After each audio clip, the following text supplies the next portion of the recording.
बिस्मिल्लाहिर्रहमानिर्रहीम। मेरा नाम महमूद नज़ीर है और ये आपका अपना डिजिटल प्लेटफॉर्म है। आपसे गुजारिश है कि वीडियो के शुरू में इसे लाइक कर दिया कीजिए, मेरे चैनल को सब्सक्राइब भी कीजिए और उसका घंटी का बटन भी ज़रूर प्रेस कीजिए ताकि नोटिफिकेशंस आपके पास बर वक्त आते रहें।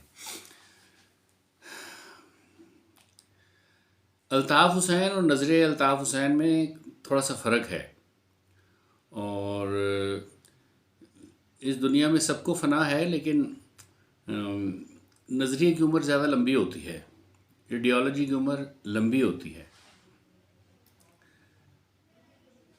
पाकिस्तान 1971 में जब उस दो लख्त हो गया तो लोगों ने मजाक उड़ाया। उन्होंने कहा कि हो कहाँ गया आपका दो कौमी नज़रिया, आपका तो दो टुकड़े हो गए हैं पाकिस्तान के, एक अलग मुल्क बांग्लादेश बन गया है। तो इसका जवाब बज़ाहिर लगता नहीं था कि क्या हो सकता है अब, लेकिन इसका एक जवाब है कि अगर बांग्लादेश पाकिस्तान के दो टुकड़े हो गए और मशरक़ी पाकिस्तान अलहदा हो गया तो वो दोबारा से इंडिया में मर्ज तो नहीं हुआ ना। ये भी दो कौमी नज़रिए का एक प्रूफ है कि वो अलहदा अगर हुआ है तो उसने वो अपनी पुरानी पोजीशन पे नहीं गया है, उसने उस पोजीशन को, उस आइडियोलॉजी को जो है वो ना सिर्फ सपोर्ट किया है बल्कि उसको एम्बेसडर रहा है, वो अभी भी है। नहीं तो पाकिस्तान बांग्लादेश जो है वो इंडिया का एक सूबा बन जाता। क्यों नहीं बना? क्योंकि वो दो कौमी नज़रिए को मानने वाले लोग हैं। हमारा मकसद कोई बहुत बड़ा रकबा बनाना नहीं था, हमारा मकसद इस धरती के ऊपर एक ऐसी रियासत कायम करनी थी जो कलमा तय्यबा के नाम पर, तौहीद के नाम पर और ख़त्म नबूवत के नाम के ऊपर जो है वो रियासत बनना था। तो वो बन गई, वो मार्ज़ वजूद में आ गई। अभी तो इंडिया में से और भी बहुत सारी इस्लामी रियासतें फूटेंगी, आज नहीं तो कल नहीं, 10 साल बाद, 20 साल बाद, 30 साल बाद। आप कोई भी इंडिया को ना मारे तो इंडिया की पॉपुलेशन ही उसको मार देगी। इंडिया की 130 करोड़ की पॉपुलेशन है, जब ये 200 करोड़ की पॉपुलेशन हो जाएगी तो आपको इंतज़ामी तौर पे इस खुद मुख्तारी देनी पड़ेगी, आज़ादी देनी पड़ेगी मुख्तलिफ रियासतों को। बिहार में, उड़ीसा में, छत्तीसगढ़ में ये जितनी भी आज़ादी की तहरीक और लद्दाख में जो आज़ादी की तहरीकें चल रही हैं, तो आप क्या समझते हैं कि ये तहरीकें जो हैं, या खालिस्तान की जो तहरीक है, क्या आप समझते हैं कि ये कभी पूरी नहीं होगी? नहीं बनेगी, ऐसा नहीं है। 1971 के बाद बरतानिया की पॉलिसी, पाकिस्तान की पॉलिसी और हिंदुस्तान की पॉलिसी आपस में इनको इनकाउंटर करने के लिए चेंज हो गई। एक काउंटर स्ट्रेटजी तश्कील दी रॉ ने, इंडियन गवर्नमेंट ने, और एक काउंटर स्ट्रेटजी तरतीब दी पाकिस्तान में, पाकिस्तानी रियासत ने, पाकिस्तान की इस्टेब्लिशमेंट ने, और एक और काउंटर स्ट्रेटजी पाकिस्तान के ख़िलाफ़ तरतीब दी कुछ और वक्त गुजरने के बाद बरतानिया ने। आज़ाद बलूचिस्तान हो या खालिस्तान हो या महाजिर कौमी मूवमेंट हो, इसके बारे में ये ख्याल किया जाता है, कुछ लोगों की ये राय है, हम उनकी राय का एहतराम करते हैं, इत्तफाक करना ज़रूरी नहीं है, लेकिन किसी की राय को बर्दाश्त करना भी एक बेहतर काम है, कोई बात नहीं। उनका ख्याल ये है कि ये जितनी भी मूवमेंट्स थी, ये दरअसल एक दूसरे को कमज़ोर करने के लिए पाकिस्तान ने इंडिया के ख़िलाफ़ और इंडिया ने पाकिस्तान के ख़िलाफ़ बनाई, और फिर इन दोनों की स्ट्रेटजीज़ को समझते हुए, इनको अंडरस्टैंड करते हुए बरतानिया ने एक पॉलिसी बनाई कि किस तरीके से हमने पाकिस्तान के नज़रिए दो कौमी नज़रिए को एनकाउंटर करना है। तो इसमें ज़्यादा हकीकत है कि नहीं है, इसके ऊपर हमने थोड़ी सी बात करनी है। लेकिन मेरी इस पूरी गुफ्तगू में जो प्रॉब्लम स्टेटमेंट है, जो मैं जिस मौजू पे बात करना चाहता हूँ, वो ये है कि इंडिया, पाकिस्तान और बरतानिया ने MQM और स्पेशली अल्ताफ़ हुसैन के लिए एक ही पॉलिसी बनाई कि उसको बेख्तियार किया जाए और उसको पाकिस्तान की पॉलिटिक्स में से माइनस कर दिया जाए। तो इस सिलसिले में कुछ गलत फहमियाँ और कुछ खुश फहमियाँ हैं इस्टेब्लिशमेंट्स को। मैं इस्टेब्लिशमेंट की जब बात कर रहा हूँ तो मकसद खाली पाकिस्तान की इस्टेब्लिशमेंट नहीं है, इंडिया की इस्टेब्लिशमेंट भी है, बरतानिया की इस्टेब्लिशमेंट भी है, और इस्टेब्लिशमेंट भी चीज़ों को परसीव करने में, उनके परसेप्शन में मिस्टेक्स हो जाती हैं, बड़े बड़े ब्लंडर करते हैं, और उन्हीं परसेप्शन और पर्सपेक्टिव में वो जब फौजी ऑपरेशन करते हैं या किसी किस्म का भी ऑपरेशन करते हैं, तो उस ऑपरेशन के नतायज इसलिए भी नेगेटिव बरामद होते हैं क्योंकि उनके पास उस प्रॉब्लम का जो परसेप्शन होता है वो ही नामुकम्मल और नाकिस होता है। तो पाकिस्तान ने 1971 के बाद पंजाब में खालिस्तान की तहरीक के ऊपर हाथ रखा और उन्होंने वहाँ उसको हवा दी और उसको मोटिवेट किया। गुलजार की फिल्म आपने माचिस शायद देखी हो, आपकी नज़र से गुजरी हो। तो मकसद, इसके अलावा और जितनी आज़ादी की तहरीकें चल रही थी हिंदुस्तान में, उनको सपोर्ट करने की, उनको पैटर्नाइज करने की, उनको फंडिंग करने के इल्ज़ामात हैं पाकिस्तान की एजेंसीज़ के ऊपर, ताकि इंटरनली इंट्रा स्टेट अफेयर्स में इंडिया फंस जाए, उलझ जाए। दूसरी तरफ इंडिया ने यही वाला काम जो है वो पाकिस्तान में शुरू किया। ये भी एक लोगों का स्टैंडिंग पॉइंट है कि ऐसा उन्होंने किया।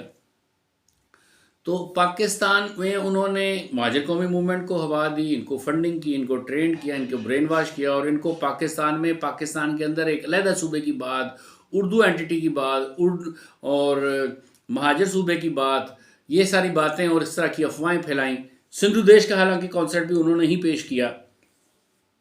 दूसरी तरफ बलूचिस्तान में आज़ादी की तहरीकें, बलूचिस्तान में अनरेस्ट पैदा किया, बलूचिस्तान के ज़रिए पाकिस्तान को अंदरूनी तौर पे खोखला करने की कोशिश की और फिर वहाँ पे जितना भी काम था वो उन्होंने अफ़गानिस्तान की तरफ से, क्योंकि बलूचिस्तान और अफ़गानिस्तान का बॉर्डर मिलता है काफ़ी सारा, और वहाँ पे इन्होंने अपने बहुत सारे कॉन्सुलेट्स बना के जासूसी का काम और दहशतगर्दी के मामलात सारे बहुत बड़े पैमाने पे किया। उसकी अंडरस्टैंडिंग हमारे यहाँ पे पॉलिटिशियंस को भी सही तरीके से नहीं है, जो कि जो जक्स्टापोजिशन बलूचिस्तान की है।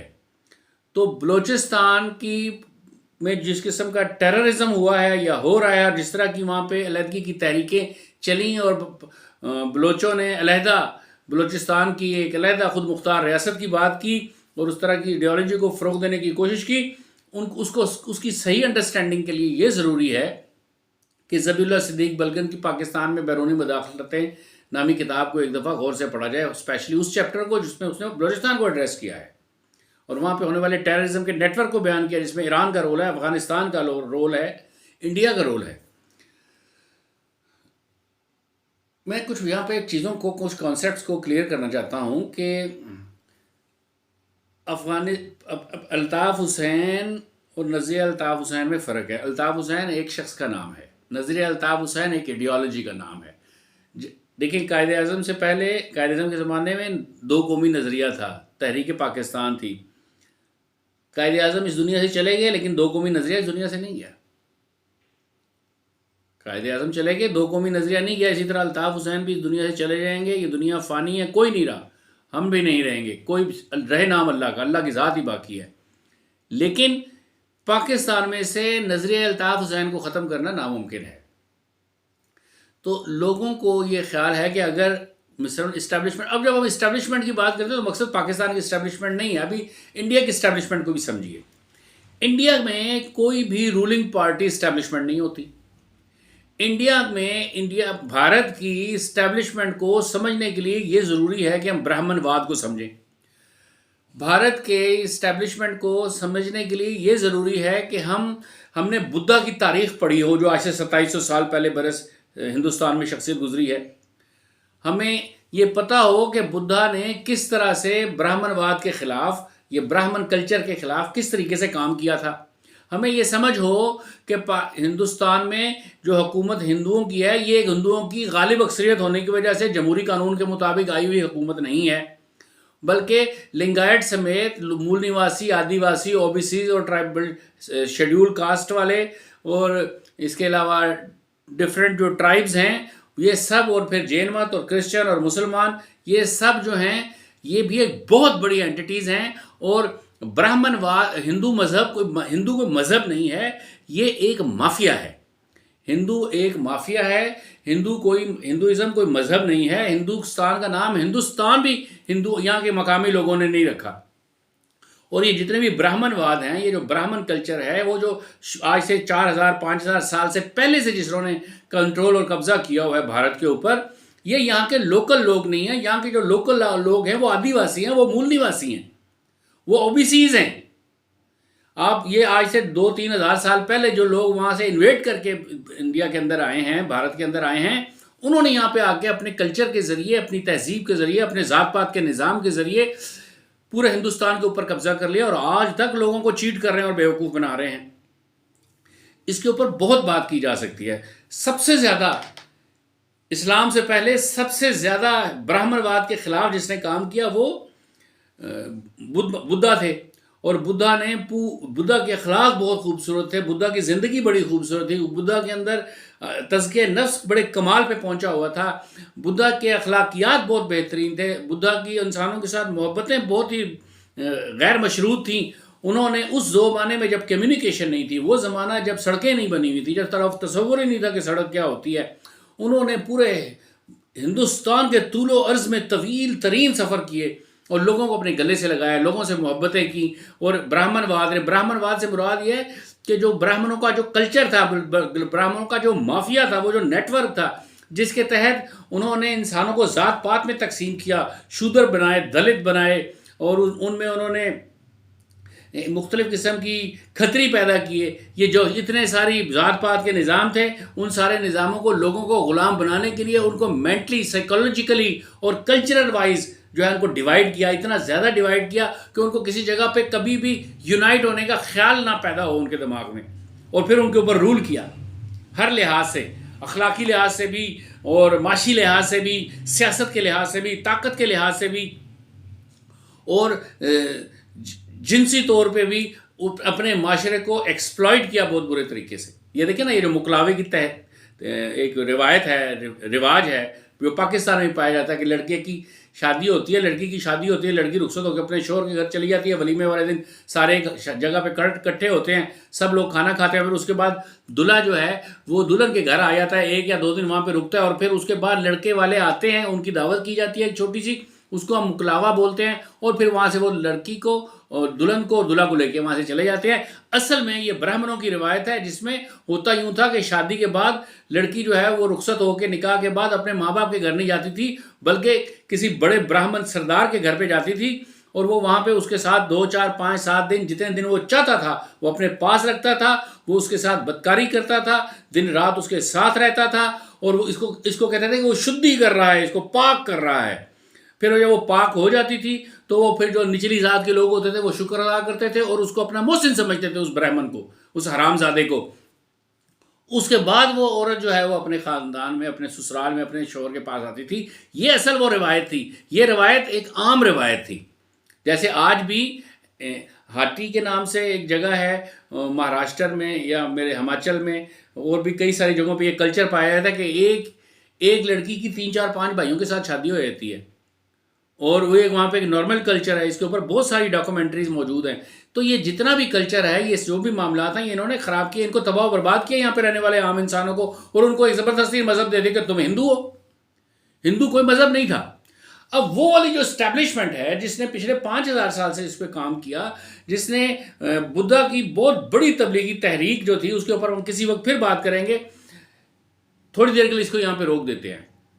हम दोबारा अपने असल में come to the brass metal के असल में जो इंडिया में, भारत में जो इस्टेब्लिशमेंट है वो ब्राह्मणवाद है, वो ब्राह्मण माफिया है। और ये ब्राह्मण माफिया डे 1 से आज से 5000 साल पहले भी अकलियत में था, ये आज भी अकलियत में है। अभी देखें जो असल रहने वाले हैं यहाँ के ओरिजिनल जो इस ज़मीन के बेटे हैं वो या तो मूल निवासी हैं या आदिवासी हैं या ओबीसीज हैं। ओबीसीज क्या है? ओबीसीज का मतलब अदर बैकवर्ड क्लासेस।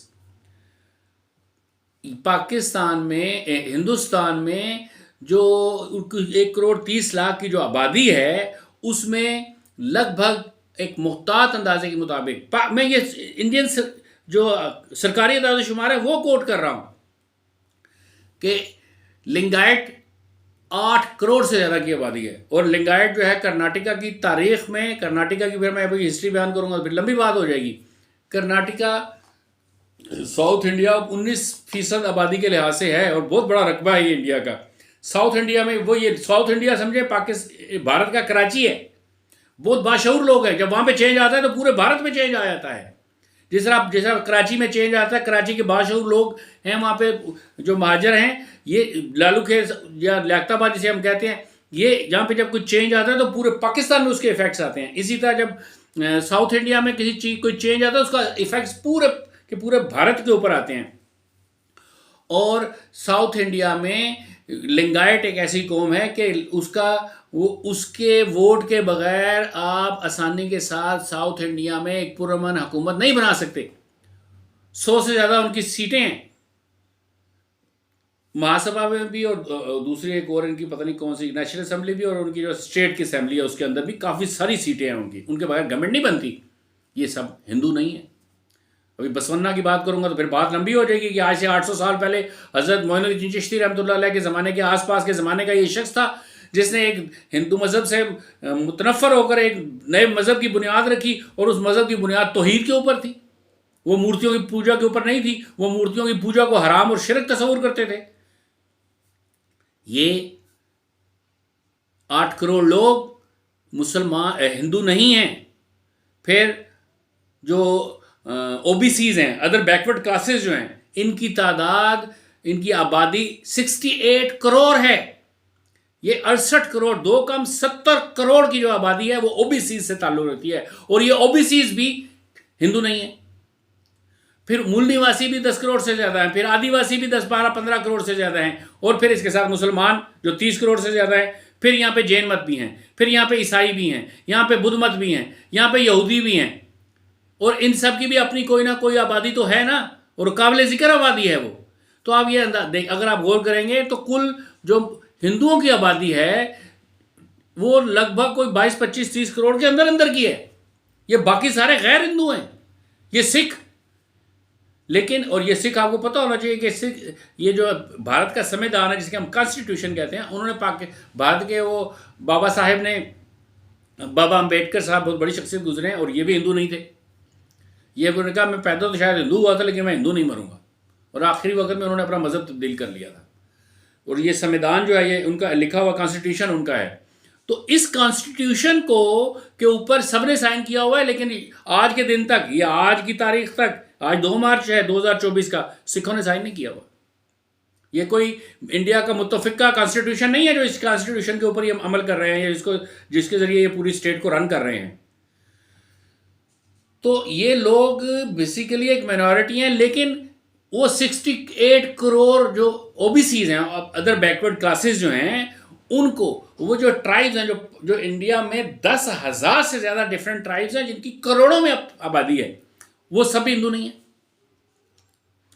मूल निवासी हिंदू नहीं है, आदिवासी हिंदू नहीं है, दलित, ये जो नीचे के तबके के लोग हैं, ये मुसलमान जो हैं, ये सिख जो हैं, ये हिंदू नहीं है। इन सबको सिवाय मुसलमानों को, सबको वहाँ की गवर्नमेंट ये कहती है नहीं आप हिंदू हैं। ये ऐसी बात है कि आप मुझे आकर कहें कि मैं पूछूं आपका नाम क्या है, तो आप कहें कि मेरा नाम सलीम अकरम है, तो मैं को नहीं, आपका नाम तो रणधीर कपूर है। आपको नहीं, मेरा नाम जो है ना सलीम अकरम है। मैं को नहीं, आपका नाम तो रणधीर कपूर है। आप फिर कहने, ओ भाई क्या हो गया, किधर, मैं सुनो, होश से बात सुनो मेरी, मैं क्या कह रहा हूँ। मेरा मुसलमान था, मेरा बाप मुसलमान है, मेरा नाम सलीम अकरम है, और सामने फिर मैं यही कहूँ कि नहीं, आप तो रणधीर कपूर हैं।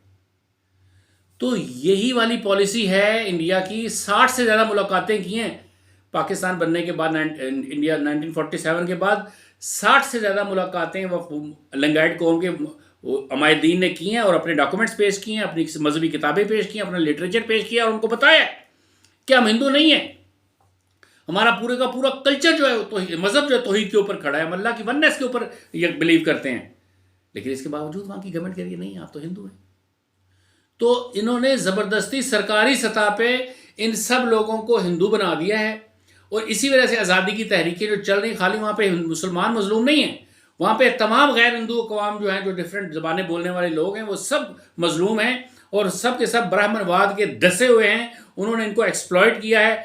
रियासत पे, फौज पे, एडमिनिस्ट्रेशन पे, पॉलिटिक्स पे, रियासत के इदारों पे हिंदुओं का कब्जा है। तो ये बीजेपी बहुत बड़ी सियासी जमात नहीं है। अगर आप उसकी पॉपुलेशन के हवाले से रिप्रेजेंटेशन देखेंगे तो हिंदुओं की रिप्रेजेंटेशन वहाँ की कौम में, वो वहाँ की एक माइनॉरिटी है, लेकिन इसके ऊपर कोई बात नहीं करता।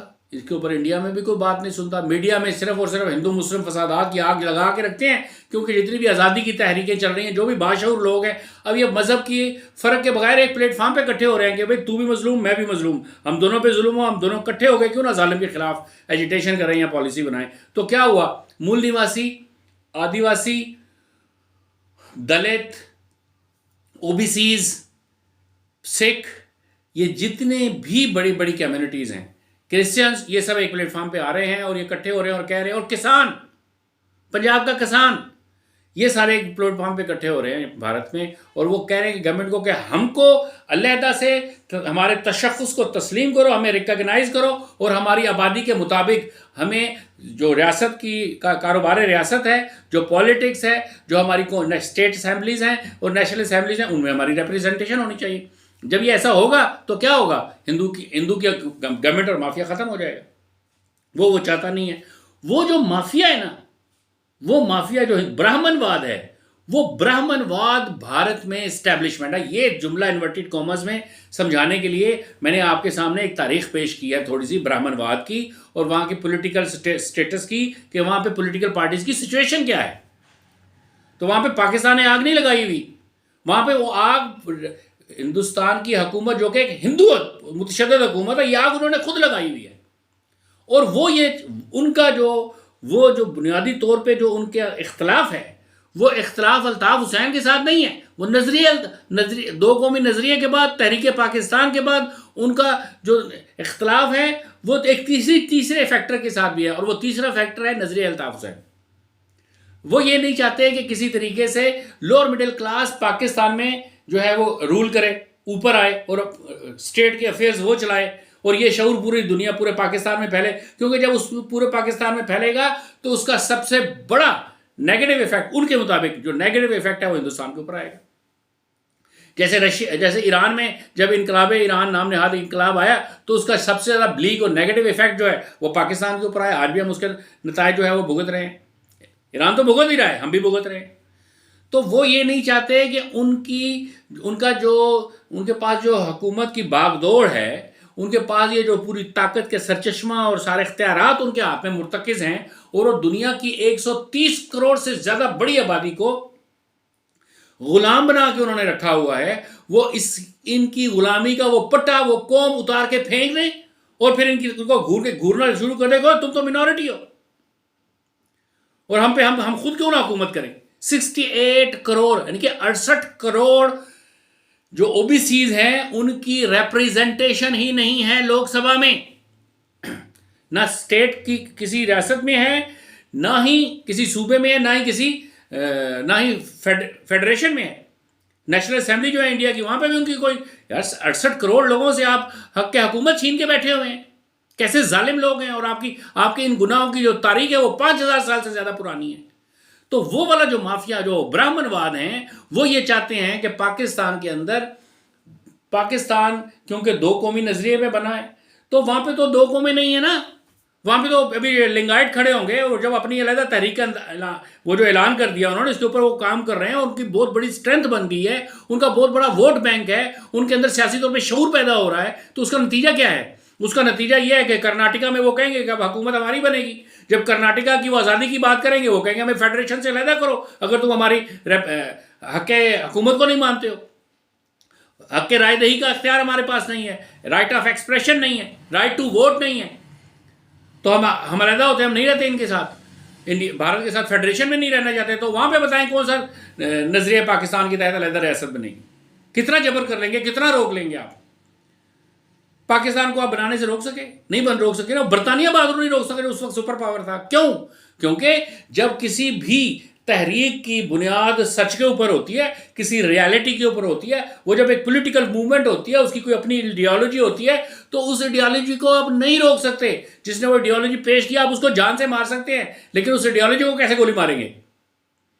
इसी तरह अल्ताफ हुसैन के इस दुनिया से जाने से, अल्लाह उनको जिंदगी दे, जाने से नजरिया अल्ताफ हुसैन नहीं मरेगा। तो ये जो बातें की जा रही हैं ना, कि मैं नहीं नाम लेना चाहता किसी का, कि कुछ लोग अपनी वीडियोस और अपना व्यूअरशिप के लिए इस किस्म की लंबी लंबी रायते की तरह फैलाते चले जाते हैं अपनी वीडियोस को, एक के बाद एक के बाद एक करते हैं। वो सीधी खड़े होकर बात नहीं करते कि भाई ये मुस्तफ़ा कमाल ग्रुप, ये जो कब्जा ग्रुप है, ये बेसिकली इनके पास रिप्रेजेंटेशन नहीं है कराची के लोगों की और सिंध के शहरी इलाके के लोगों की। ये बुनियादी तौर पे जो वोट बैंक भी इनके पास नहीं है। कब तक आप मुझे बताएं, कब आप थक जाएंगे चोरी कर करके इस मैंडेट को, या आप चोरी नहीं कर सकेंगे? जब आपके हाथ कटे हुए होंगे तो आप बताओ चोर चोरी कैसे करेगा जब उसके हाथ ही नहीं होंगे?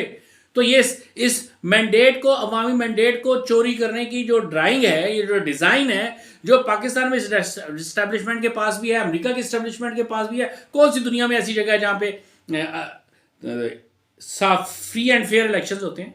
इंडिया में होते हैं, कहीं पे भी नहीं होते। तो ये आप कब तक इसको रोक सकेंगे? आप नहीं रोक सकेंगे। एक ऐसा वक्त आएगा कि मैंडेट चोरी करने वाले के बाकायदा हाथ काट दिए जाएंगे, और जब वो हाथ काट दिए जाएंगे, बताओ कैसे चोरी करेगा?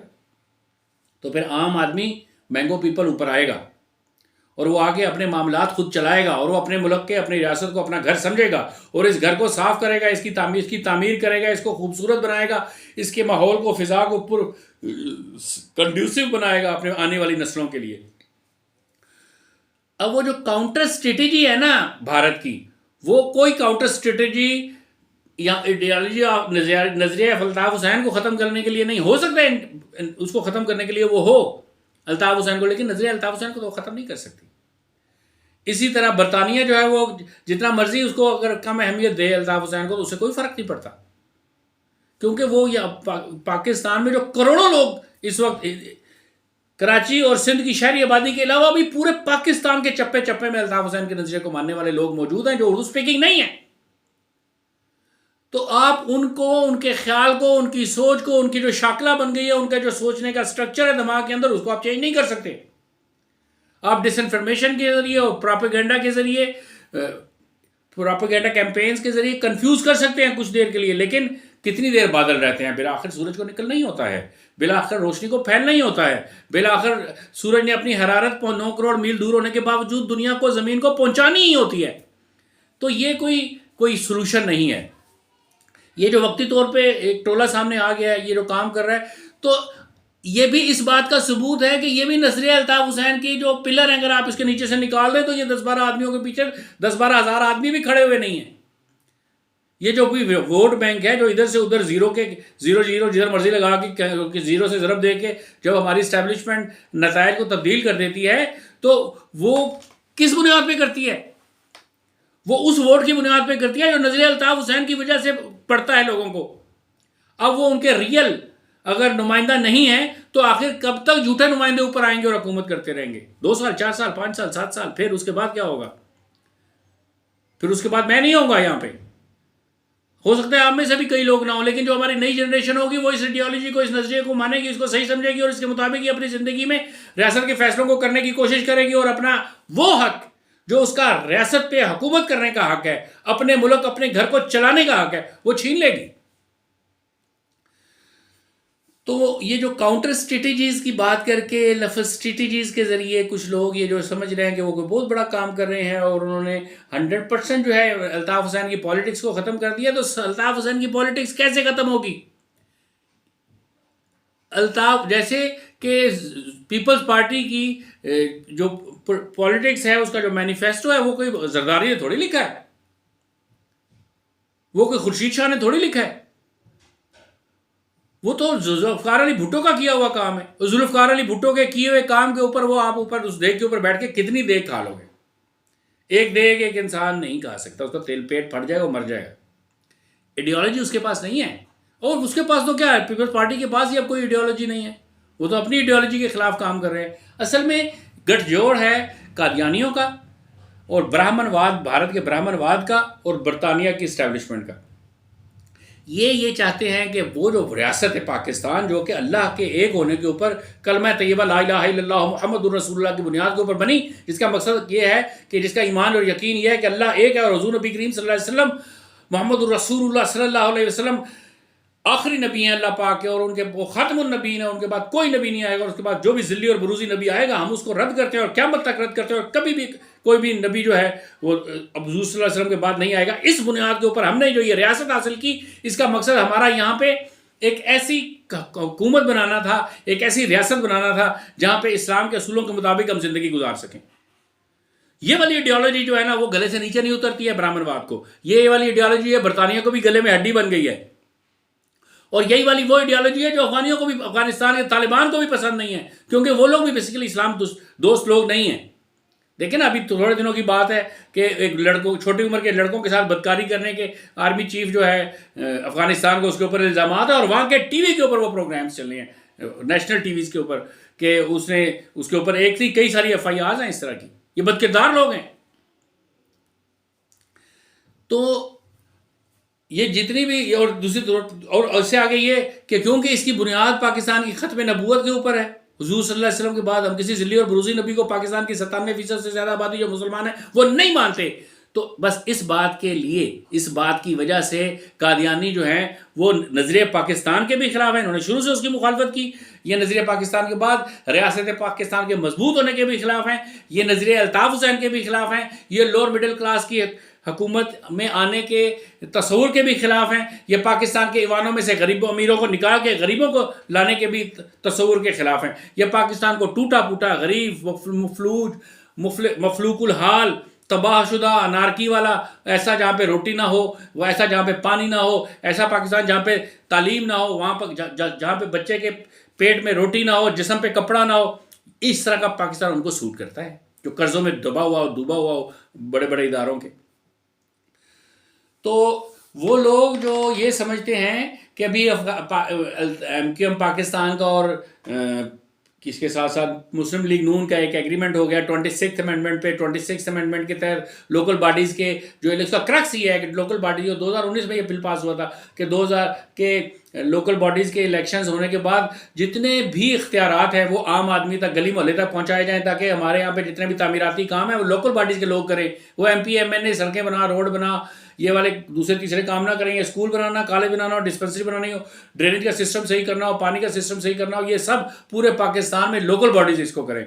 इसके ऊपर एक एग्रीमेंट साइन हुआ है। लोग इस पर भी कह रहे हैं कि ये शायद अबू जी ने करवाया है, ये शायद इस्टेब्लिशमेंट के दबाव की वजह से ये लोग इकट्ठे बैठे हैं, उन्होंने साइन किया, और ये आगे इलेक्शन, वज़ीर आज़म के इलेक्शन में, इंतखाब में एक दूसरे को वोट डालेंगे और एक दूसरे का साथ देंगे। तो फिर मैं ये कह रहा हूँ, ये रिप्रेजेंटेटिव नहीं है उर्दू स्पीकिंग लोगों के या महाजरीन के, जिनमें सारे कोकनी भी हैं, जिसमें पठान भी हैं, जिसमें पंजाबी भी हैं, जिसमें सिंधी भी हैं, जो सारे उस नज़रिए को मानते हैं जिस नज़रिए को अल्ताफ़ हुसैन ने पेश किया कि लोअर मिडिल क्लास को ऊपर आना चाहिए, उसको आगे पाकिस्तान के फेज़ को देखना चाहिए। तो याद रखें कि पाकिस्तान में से आप नज़रिए अल्ताफ़ हुसैन जिस तरह नज़रिए पाकिस्तान को ख़त्म नहीं कर सकते, जिस तरह दो कौमी नज़रिए को ख़त्म नहीं कर सकते, इसी तरह नज़रिए अल्ताफ़ हुसैन जो लोअर मिडिल क्लास को एम्पावर करने का नज़रिया है, इसको भी ख़त्म नहीं कर सकते। तो आप अगर फ़र्ज़ करें अल्ताफ़ हुसैन को माइनस कर देंगे तो इससे क्या होगा? इससे वही होगा जो कबूतर आंखें बंद करता है बिल्ली को देख कर, तो बिल्ली जाती नहीं है। तो पाकिस्तान में जो असल करने का काम था आइडियोलॉजी देने का, वो दे दिया अल्ताफ़ हुसैन ने। अब अल्ताफ़ हुसैन को आप ज़िंदा रखेंगे या नहीं ज़िंदा रखेंगे, फिर भी वो दिलों में ज़िंदा रहेगा, फिर भी वो तारीख़ में ज़िंदा रहेगा, फिर भी वो दिलों में ज़िंदा रहेगा, फिर भी सोचों में ज़िंदा रहेगा। कराची में स्पेशली तरक्की के, एडवांसमेंट के जितने काम अल्ताफ़ हुसैन ने करवाए हैं, और उसमें जो उनका रोल है वो इतना अनप्रेसिडेंटेड है कि इसके ऊपर कोई बात नहीं करता। इसके ऊपर बात करने की ज़रूरत है। इंशाल्लाह मुझे जैसे ही मौका मिलेगा, टाइम मिलेगा, मैं इसके ऊपर अलग से एक व्लॉग करूँगा। तो ब्राह्मणवाद के ख़िलाफ़ जो एजिटेशन हो रहा है, जितने भी आज़ादी की तहरीकें हैं जो आज़ादी मांग रही हैं, जो फेडरेशन के तहत हिंदुस्तान में नहीं रहना चाहती, उनको ISI ने नई आइडियोलॉजी दी। वो आइडियोलॉजी वहाँ के ब्राह्मणवाद के जुल्म की वजह से खुद बहुत पैदा हुई है। वो किसी हिमाचल प्रदेश में हो, या छत्तीसगढ़ में हो, या बिहार में हो, उड़ीसा में हो, लद्दाख में हो, और या वो उसके अलावा बर्मा में हो। ये कहाँ से आई हैं ये सारी तहरीकें? ये इंडिया में जो 50 से ज़्यादा आज़ादी की तहरीकें चल रही हैं, हम भूखे नंगे लोग हैं, हमारे पास इतना माल पैसा कहाँ से आया कि इन सबको हम फंडिंग कर सकते हैं? और ये इतना बड़ा क्रेडिट है, ये क्रेडिट तो ऐसे ही ले भी नहीं सकती ना। कैसे ले सकती है आप समझाएं ज़रा। कोई छोटा सा मुल्क है, कोई कराची जितना मुल्क है क्या भारत, कि जिसके अंदर इस तरह का भारत तो पाकिस्तान के अंदर इस तरह की नापाक कोशिशें कर सकता है और करता रहा है और कर रहा है और करता रहेगा, लेकिन क्यों उसके पास पोटेंशियल है, हमारे पास ये पोटेंशियल ही नहीं है। हम साफ साफ कह रहे हैं कि हमारे पास ये पोटेंशियल नहीं है। ये तो कुदरती तौर पे आपके जुल्म की वजह से ऐसा हो रहा है। ये बुनियादी तौर पे एक नजरिए की जंग है, एक अकीदे की जंग है। जिस तरह एक तरफ अल्लाह एक और अल्लाह के नबी आखिरी नबी, और दूसरी तरफ हिंदूवाद हैं, ब्राह्मणवाद हैं, जो कहते हैं कि जो जिनकी बुनियाद शिरक के ऊपर है, जिनकी बुनियाद बुत को सामने रख के उसकी पूजा के ऊपर है। तो पाकिस्तान में याद रखिए, एमक्यूएम पाकिस्तान जो है वो अगर फर्ज करें आइंदा आने वाले 4-5 साल एंजॉय कर भी लेती है इस झूठे मैंडेट को, तो उससे कोई फर्क नहीं पड़ता, उसको करने दें। वो जो कोई भी पॉजिटिव काम करेगी, अव्वल तो उसे होगा नहीं, अगर वो पॉजिटिव काम कोई भी उससे वो करेगी या उससे करवाया जाएगा, उसका भी क्रेडिट जो है वो अल्ताफ हुसैन एमक्यूएम उस एमक्यूएम को मिलेगा जो असल हकीकी एमक्यूएम है। आप आज फ्री एंड फेयर इलेक्शंस कराएं तो आप देखें उसके नतीजे क्या निकलते हैं। फ्री एंड फेयर इलेक्शंस कराने का दुनिया में कोई भी रियासत मुतामिल नहीं हो सकती, क्योंकि सब रियासतों के ऊपर जो इलेक्शन कमीशन एक ढकोसला ही होता है। और पाकिस्तान में जो कादियानी है, ये इंटरनेशनल एस्टेब्लिशमेंट के और ये जो ब्राह्मणवाद है, इनके सहूलतकार है। वो ये नहीं चाहे वो इस रास्ते में रोड़े अटकाते हैं किसी तौर पे भी पाकिस्तान में ऐसे लोग ऊपर ना आए जो कि पाकिस्तान में खत्म नबूवत के ऊपर वाकई पहरा देने वाले लोग हों, ठेकेदार ना हो, पहरा देने वाले लोग हों। और ये ना सिर्फ ये बल्कि वो एक कॉर्नर करके पाकिस्तान में इस्लाम की और ख़त्म नबूवत की तबलीग के निज़ाम को इस तरीके से बनाएं कि पाकिस्तान की तारीख को करेक्ट करें, पाकिस्तान में मौजूद तालीमी इदारों में पढ़ाए जाने वाले सिलेबस को करेक्ट करें और हमारे असल हीरोज़ को सामने लेके आएँ। उनमें जगह मिले टीपू सुल्तान को, उसमें जगह मिले गाजी इल्मुद्दीन शहीद को, उसमें जगह मिले मुमताज़ कादरी को, उसमें जगह मिले अल्ताफ हुसैन को। पढ़ाया जाए कि ये वो शख्स था कि तारीख है पाकिस्तान के बाद, नजरिया पाकिस्तान के बाद और दो कौमी नजरिए के बाद जो सबसे इफेक्टिव पॉलिटिकल आइडियोलॉजी जिसने पेश की वो अल्ताफ हुसैन था। और उसकी पॉलिटिकल आइडियोलॉजी, उसके मैनिफेस्टो का जो बुनियादी थीम था वो एम्पावरमेंट द पीपल था। वो अनप्रिविलेज्ड लोगों को जो है वो ईवानों में पहुंचाना था। तो पाकिस्तान में किसी भी मुल्क की काउंटर स्ट्रेटजीज के ज़रिए जो पाकिस्तान में मुख्तलिफ किस्म की योरश है और उस वहाँ पे जिस किस्म की अलहदगी की तहरीकों को हवा देने की कोशिश की जा रही है, उनको सुरखरू होने में, या यूँ कह लें कि वो फुलफिल नहीं हो सकती, वो पूरी नहीं होंगी। उसकी वजह यह है कि जब आप एक तरफ तौहीद और एक तरफ शिरक है, और शिरक जीत नहीं सकता। पाकिस्तान की जो आइडियोलॉजी है ना, नजरिया पाकिस्तान की आइडियोलॉजी और नजरिया अल्ताफ हुसैन की आइडियोलॉजी बुनियादी तौर पे है तो तौहीद के ऊपर, ख़त्म नबूवत के ऊपर। और पाकिस्तान की हिस्ट्री में सबसे ज़्यादा टफ टाइम जिन्होंने दिया है कादियानियों को और दूसरे इंडियन ब्राह्मणवाद एस्टैब्लिशमेंट को, वो सारे का सारा तो नजरिया अल्ताफ हुसैन को मानने वाले लोगों ने दिया है और सबसे ज़्यादा कुर्बानियाँ भी इन्होंने पेश की हैं। तो ये आज नहीं तो कल किसी को कोई होश के नाखून लेगा ना। जैसे रशिया में देखिए, सोवियत यूनियन में क्या हुआ, ब्रेज़नेव आया उसने जुल्म किया, स्टालिन आया उसने जुल्म किया, कितने सारे ऊपर से लेके नीचे तक 1917 लेनिन से लेके बाद तक जितने भी लोग आए उन्होंने अपने तरीके से रशिया को चलाने की कोशिश की।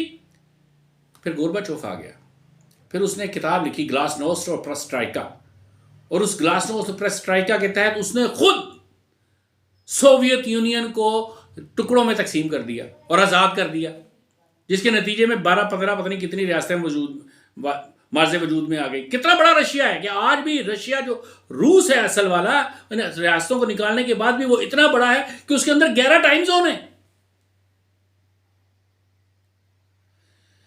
तो लेकिन वो टूट गया ना, खड़ा नहीं हो सका ना।